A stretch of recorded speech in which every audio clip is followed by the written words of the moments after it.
नमस्कार विद्यार्थी मित्रांनो, 11वी सायन्स फिजिक्सच्या चॅप्टर 10 इलेक्ट्रोस्टॅटिक्समध्ये आज आपण मल्टिपल चॉईस टाईप क्वेश्चन्स बघतो.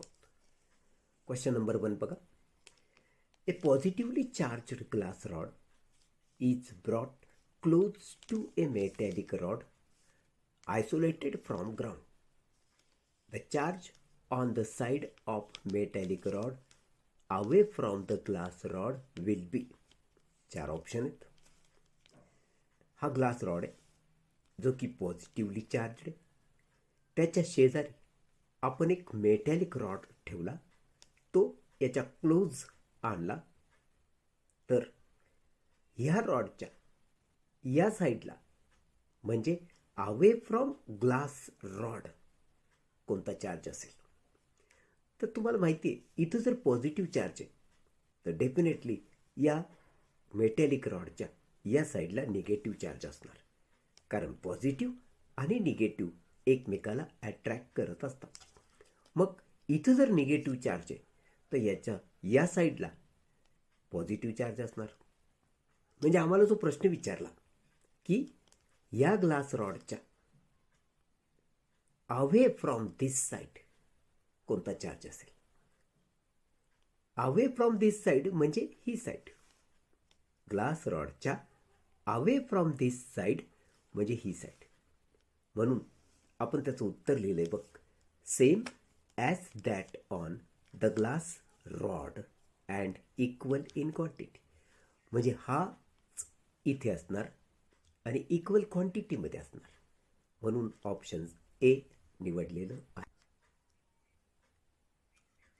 Question 2 book.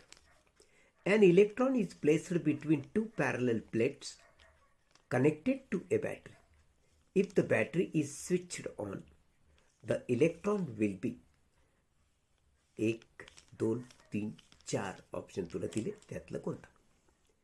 ह्यामध्ये त्यांनी सांगितलं पॅरलल प्लेट, म्हणजे ह्या दोन प्लेट्स पॅरलल प्लेट्स आहेत आणि त्याच्यात ॲन इलेक्ट्रॉन इज प्लेस्ड. जर इलेक्ट्रॉन हा शब्द वापरला म्हणजे तो निगेटिव्हली चार्ज्ड असतो. म्हणजे या इथं निगेटिव्ह चार्ज झाला.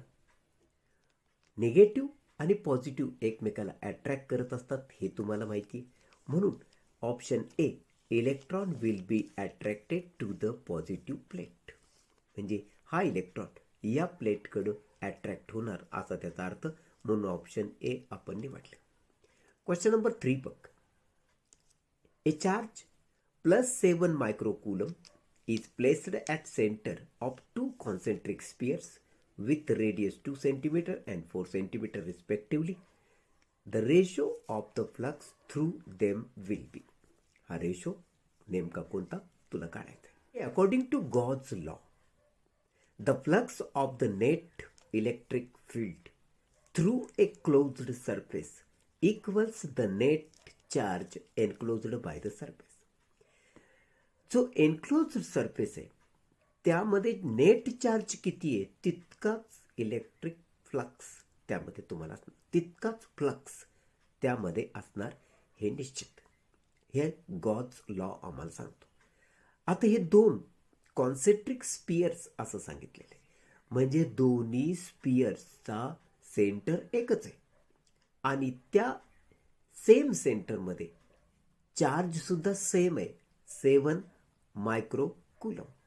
म्हणजे याचा अर्थ या दोन्ही एन्क्लोज्ड स्पियर्स मधून सेम इलेक्ट्रिक फ्लक्स आउट होणार.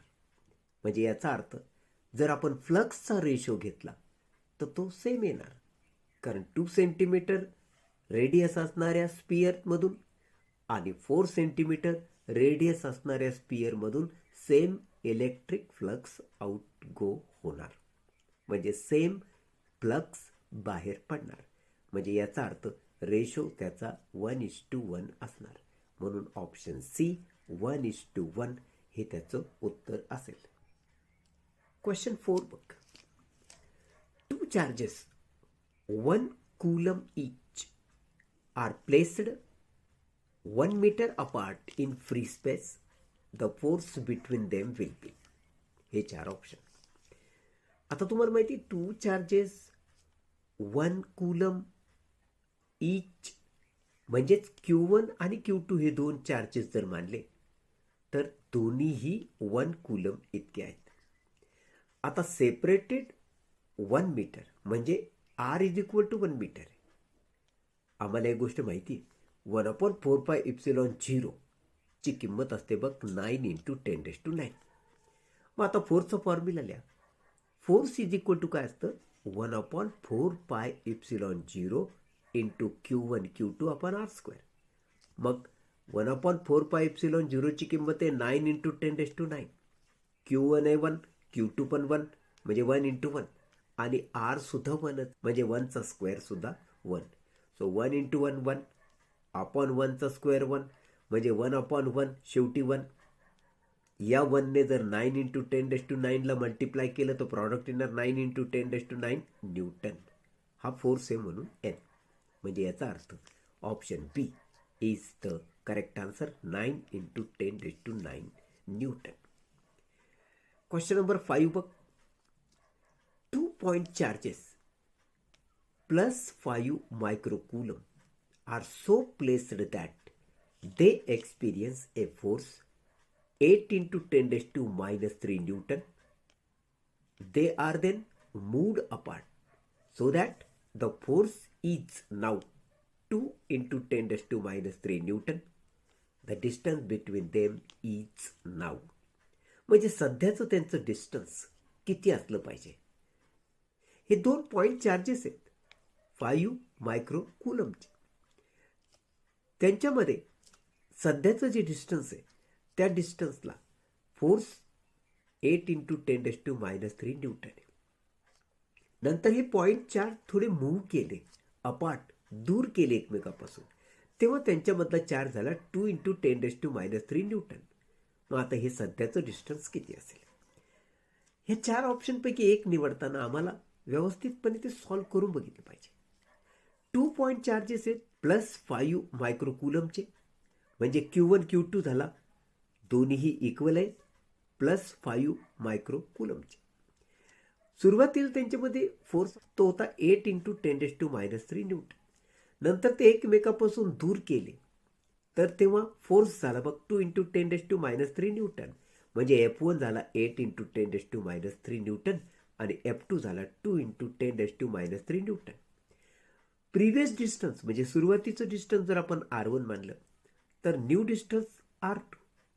आता तुला फोर्सचा फॉर्म्युला माहिती, 1/4πε0 Q1 Q2 अपॉन R². जर तू 1/4πε0 ची किंमत ठेवलीस 9 × 10⁻⁹, Q1 आणि Q2 दोन्हीही 5 5 आहेत, फक्त तुला R च्या बाबतीत माहीत नाही. मग ह्या किमती जर भरल्या तर हा गुणाकार भागाकार जो काही येईल तो एक संख्या असेल, म्हणजे ती कॉन्स्टंट असेल. मग ते आपण काढून घेऊ शकतो. मग आता उरला F आणि छेदामध्ये R². मग आता त्यावरून आमच्या एक गोष्ट लक्षात येते की F is inversely proportional to R². कारण आपण 1/4πε0 आणि Q1 Q2 यांच्या किमती भरल्या, ते कॉन्स्टंट आलं, मग ते काढून घेतलं. म्हणजे उरलं फक्त F आणि R आणि ते झालं इन्व्हर्सली प्रपोर्शनल. मग ह्यावरून तुम्ही फॉर्म्युला कसा लिहू शकता, F1 is equal to 1/R1², तर F2 is equal to 1/R2². असे दोन F1 आणि F2 साठी फॉर्म्युले बनले. मग त्याचा आपण रेशो घेतला फोर्सचा F1/F2, तर इथं तुम्ही लिहिणार 1/R1² अपॉन 1/R2². हे इन्व्हर्सली मल्टिप्लाय जेव्हा तुम्ही करतात तर हा R1² छेदात राहील, तर हा R2² अंशात येईल, म्हणजे R2² अपॉन R1² असं होणार. मग आता हा R1² जर मी इथं आणला तर R2² ची किंमत अशी होईल बघ, R2² is equal to F1/F2 म्हणजे हा इंटू R1². मग F1/F2 ची किमती भरा, 8 × 10⁻³ अपॉन 2 × 10⁻³ आणि हा R1 तसाच ठेवा. मग 10⁻³ कट करा, 2 4 जा 8, काय शिल्लक राहिलं, R2² is equal to 4R1². मग स्क्वेअर रूट जर घेतला तर R2 is equal to 2R1, म्हणजे R2 is equal to 2R1, म्हणजे हे अंतर डबल झालं पूर्वीपेक्षा, प्रिव्हियस डिस्टन्सपेक्षा डबल अंतर झालं. So option B is the right answer, double the previous distance. आता क्वेश्चन 6 बघ. A metallic sphere A isolated from ground is charged to 50 microcoulomb. This sphere is brought in contact with other isolated sphere B of half the radius of sphere A. The charge on the two sphere will be now in the ratio. हे option तुला दिले. आता एक sphere आहे, त्याची radius आपण R1 मानली, ती ए स्पियर आहे आणि त्यात 50 मायक्रोकूलम इतका चार्ज. याच्या कॉन्टॅक्टमध्ये अजून एक स्पियर आपण आणली बी आणि ती ही इन कॉन्टॅक्ट विथ ए आहे. त्याची रेडियस हाफ ऑफ दिस, R1च्या हाफ ही R2 आहे. तर तुम्हाला माहिती की हा फ्लो चार्जचा ए टू बी होणार. तो कुठपर्यंत होणार? जोपर्यंत या दोघांचं पोटेन्शियल सेम होत नाही तोपर्यंत हा 50 मायक्रोकूलम चार्ज बी या स्पियर पर्यंत पोहोचणार. आता आपण जर रेडियस ऑफ ए R1 मानली, रेडियस ऑफ बी R2 मानली, तर तुम्हाला असं दिलंय की ही जी R1 आहे ही R2 च्या दुप्पट आहे. म्हणजे याची रेडियस याच्या दुप्पट आहे, कारण याची रेडियस याच्या निम्मी आहे, म्हणजे याची रेडियस याच्या दुप्पट आहे. म्हणून आपण लिहिलं R1 is equal to 2R2. आता आम्हाला एक गोष्ट माहिती की charge will flow from sphere A to sphere B till potentials become same of both A and B.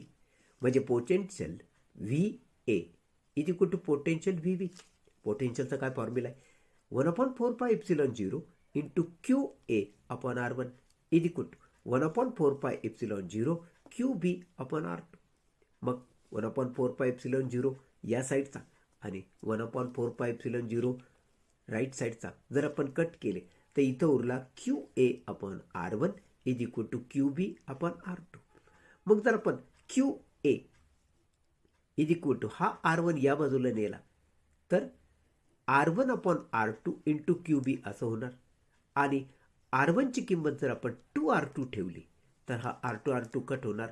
म्हणजे Q A is equal to 2QB असं शिल्लक राहणार. आणि मग हा क्यू बी जर आपण याच्या छेदात आणला तर इथं 2 तसाच राहणार. म्हणजे Q A upon Q B is equal to 2, त्याच्या छेदात काही नाही म्हणजे 1 आहे. म्हणजे हा रेशो झाला 2:1. तो याचा अर्थ answer B is the correct answer. 2:B is the ratio. Question number 7 बघ. Which of the following produces uniform electric field. हे 4 ऑप्शन जे तुला दिलेत यापैकी कोणत्या अरेंजमेंटमध्ये तुला युनिफॉर्म इलेक्ट्रिक फील्ड आढळणार? तर एक गोष्ट लक्षात ठेव, ह्याच्यात जास्ती शोधत बसण्याची गरज नाही. पॅरलल प्लेट्समध्ये फक्त युनिफॉर्म इलेक्ट्रिक फील्ड तुम्हाला आढळतो आणि म्हणून ऑप्शन सी 2 पॅरलल प्लेट्स हे आपण आन्सर म्हणून निवडणार. क्वेश्चन 8 बघ. 2 point charges A plus 5 मायक्रोकुलम and B minus 5 microcoulomb are separated by 5 centimeter. A point charge C 1 microcoulomb is placed at 3 centimeter away from center on the perpendicular bisector of the line joining the 2 point charges at C will experience a force directed towards. हे 4 option. तुला काय दिलं ते बघ. 2 point charges आहे. एक ए तो +5 मायक्रोकुलम इतका चार्ज असणारा, तर पॉइंट बी हा -5 मायक्रोकुलम इतका चार्ज असणारा. या दोघांमधलं डिस्टन्स आहे 5 सेंटीमीटर. आणि इथून जर परपेंडिक्युलर बायसेक्टर काढला म्हणजे बरोबर निम्म लाईन ए बीच्या केलं तर हे अंतर 2.5, हे अंतर 2.5 होणार. आणि या परपेंडिक्युलर बायसेक्टर पासून बरोबर 3 सेंटीमीटर अंतरावरती सी हा एक पॉइंट आहे जो की पॉझिटिव्हली चार्ज आहे. त्याचं 1 मायक्रोकुलम इतका चार्ज तिथं आहे. आता आम्हाला प्रश्न असा विचारलेला आहे की या सी मधून जो फोर्स असेल तो कसा, त्याची डायरेक्शन काय असेल. तर आता बघ, हा ए पॉझिटिव्हली चार्ज आहे, हा सी सुद्धा पॉझिटिव्हली चार्ज आहे. हे दोन्ही पॉझिटिव्ह चार्ज असतील तर ते एकमेकाला रिपेल करतात. ऑपोजिट चार्ज असतील तर ते एकमेकाला अट्रॅक्ट करतात आणि सेम चार्ज असतील तर ते एकमेकाला रिपेल करतात. मग हे रिपेल करणार म्हणजे हा फोर्स असा, फोर्स ऑफ रिपल्शन असा असणार, जो आपण एफ ऑफ सी एने दाखवणार. तर हा झाला फोर्स ऑफ रिपल्शन फ्रॉम ए आणि सी. त्यानंतर चार्ज बी निगेटिव्हली चार्ज आहे, -5 मायक्रोकुलम, आणि सी हा पॉझिटिव्हली चार्जड आहे. याचा अर्थ या दोघांमध्ये असणार अट्रॅक्शन आणि हा फोर्स ऑफ अट्रॅक्शन असा असणार सी बी. आता या दोन फोर्स ऑफ अट्रॅक्शन मध्ये आणि रिपल्शन मध्ये आपण सी मधून एक फोर्स काढणार, तो असा बरोबर रिझल्टंट फोर्स असणार आणि तो हा लाईन ए बी ला पॅरलल दिसतोय. याचा अर्थ असा झाला की option C, A direction parallel to line A B, हे त्याचं राईट आन्सर असणार. धन्यवाद.